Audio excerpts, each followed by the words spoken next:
السلام علیکم ورحمۃ اللہ وبرکاتہ۔ کلاس 6 کے طلباء و طالبات، اردو کا آج اگلا سبق ہے۔ آپ کے سلیبس میں شامل ایک نظم ہے علاج بالغذا۔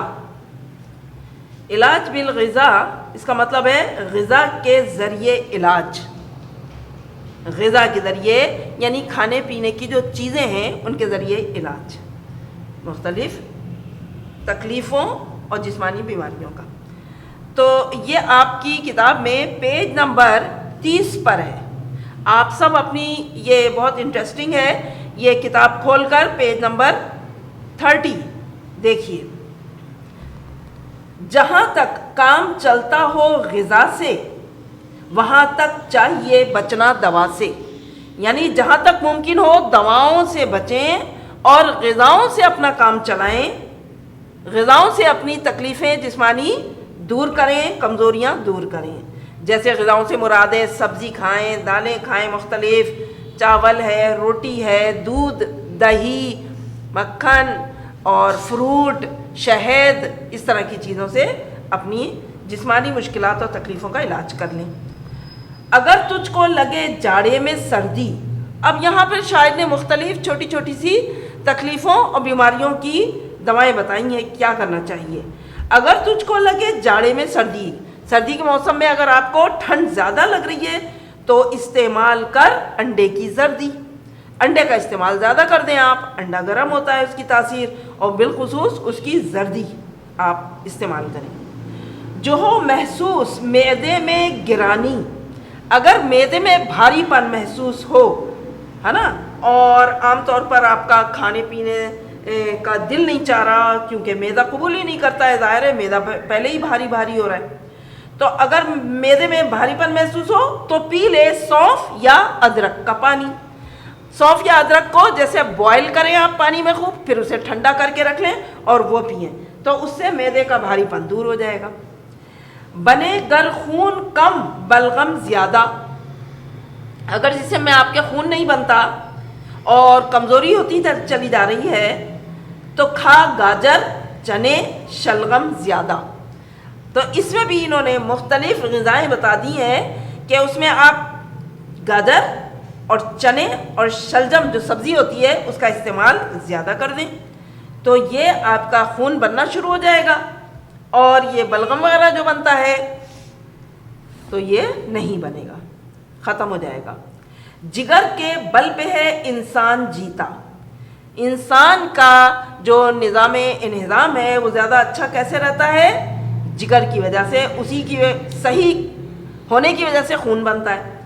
تو جگر، اگر ذوف جگر ہے کھا پپیتا، اگر جگر میں کمزوری ہے، کوئی مسئلہ ہے تو پپیتا کھائیں آپ۔ پپیتا کھاتے رہیں گے تو ذوف جگر یعنی جگر کی کمزوری ختم ہو جائے گی اور خون بننے لگے گا۔ جگر میں ہو اگر گرمی دہی کھا، اب ایک اور چیز بتا رہے ہیں، اگر جگر میں گرمی زیادہ ہے تو آپ دہی کا استعمال زیادہ کر دیں۔ اگر آنتوں میں خشکی ہو تو گھی کھا، اگر آنتوں میں خشکی ہو تو یہ چکنی چیزیں جو ہوتی ہیں، گھی، دیسی گھی ہے، مکھن ہے، یہ چیزیں آپ زیادہ کھا لیں تو آنتوں کی خشکی دور ہو جائے گی۔ آگے دیکھیے، یہ دیکھیں یہ ساری غذائیں ہیں، غذاؤں سے یہ سب چیزیں آپ کو علاج بتا رہے ہیں شاعر۔ تھکن سے ہوں اگر فضلات ڈھیلے، عضلات ڈھیلے، اگر آپ کے جو پٹھے ہیں وہ ڈھیلے اور کمزور ہو رہے ہیں آپ کے جسم میں، تو آپ تھکن محسوس کرتے رہتے ہیں اکثر، تو فوراً گرما گرم دودھ پی لے، تو آپ گرم گنگنا دودھ پی لیا کریں۔ جو طاقت میں کمی ہوتی ہو محسوس، تو مصری کی ڈلی ملتان کی چوس۔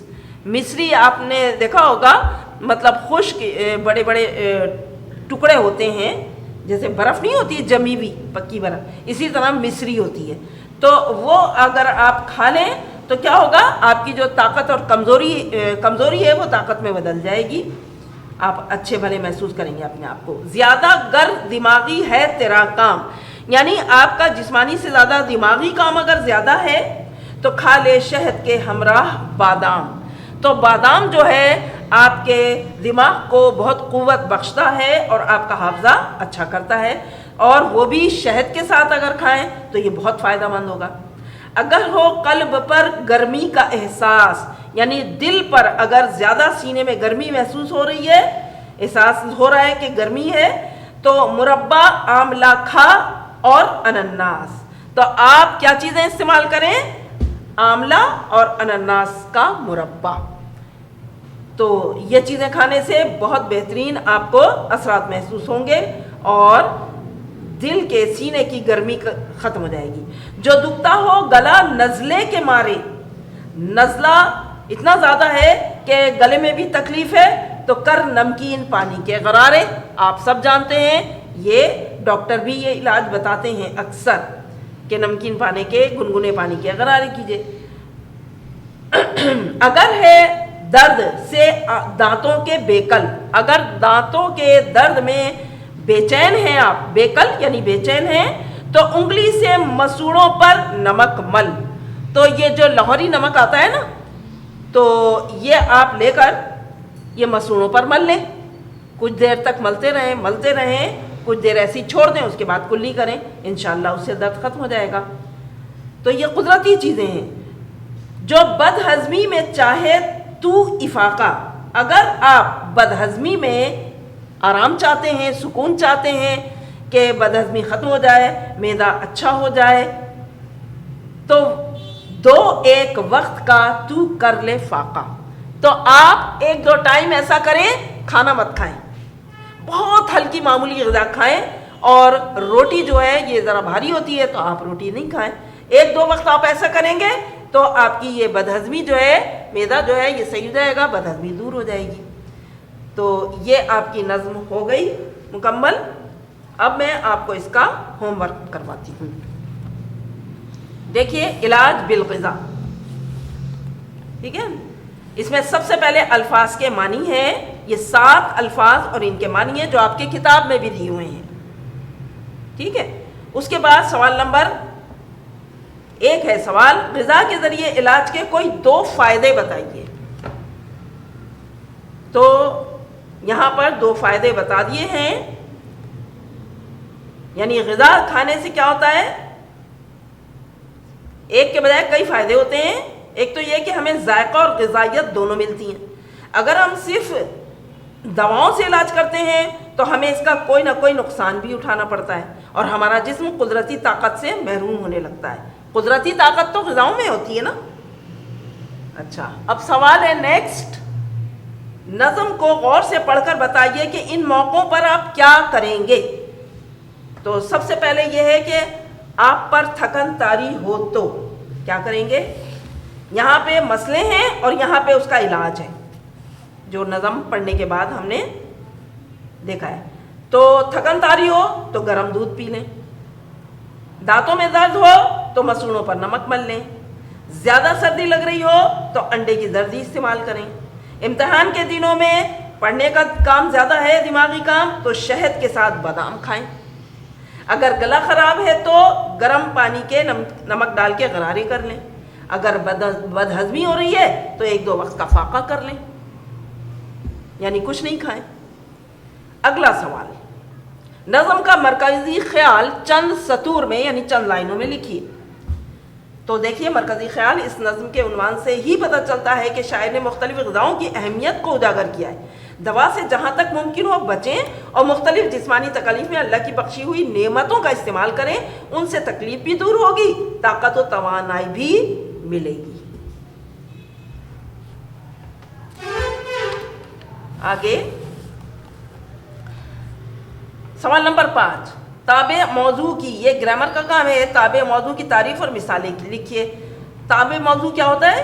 کبھی جملے میں بامانی لفظ کے ساتھ دوسرا بامانی لفظ بھی آتا ہے، مثلا چال کے ساتھ آیا ڈھال، بننے سنورنے، بننے کے ساتھ آیا سنورنے، یعنی چال کے بھی ایک معنی ہے، ڈھال کے بھی ایک معنی ہے، بننے کا بھی ایک معنی ہے، سنورنے کے بھی معنی، تو یہ تابع موضوع کہلاتے ہیں۔ ایک لفظ کے ساتھ دوسرا بامانی لفظ آئے تو یہ تابع موضوع ہوتے ہیں۔